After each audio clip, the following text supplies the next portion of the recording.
তা আমার বাড়ি এদিকেই, মানে আমি কাঁথিরই ছেলে, কাঁথির থেকে আরেকটু ভেতরের দিকে। তো স্বাভাবিকভাবে আমার কাছে কলকাতা ব্যাপারটা একটুখানি মানে প্রথমেই মনে হয়েছিল যে আমি হয়তো মেবি অ্যাডজাস্ট করতে পারবো না, তাই একটু ঘরের ইস্যু। তো ওরা ছিল সবাই, তো ওর সাথে ও তখন ছিল না, কারণ ও অন্য কলেজে পড়তো আর কি। তো 2011-তে আমার মনে আছে প্রথম মনে হয় মাস্টার ডিগ্রি ক্লাসে আমাদের একজন খুব প্রিয় স্যার ছিল সুমিত চক্রবর্তী স্যার।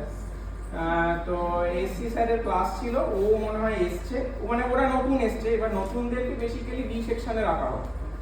আর ইউনিভার্সিটির ইয়ে অনুযায়ী ও বাই মানে কি বলবো লাকিলি বা আনলাকিলি যে কারণেই হোক আমাদের সাথে মিড ওয়াটার ডেস্টিনিতে ছিল বলেই আমাদের সেকশনে ছিল।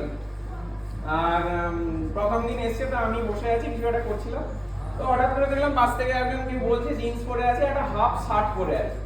তা বলছে এখানে কি জায়গা আছে? আমি বললাম, মানে ওকে দেখে আমার প্রথমে মনেই হয়নি যে মানে ও মেয়ে অন্য কোনো সাইড থেকে এসছে। তো যাই হোক, তখন প্রচন্ড রোগা ছিল আর কি।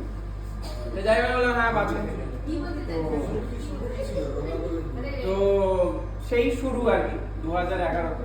তো তারপরে একটা ব্যাপার হলো কি, আমাদের যারা এই যে বন্ধু বান্ধব গুলো বসে আছে, এদের ব্যাপারটা হলো কি সবাই একজন করে জুটিয়ে নিল, মানে যথারীতি মাস্টার ডিগ্রি পড়তে পড়তে সবাই দেখলাম প্রেম করতে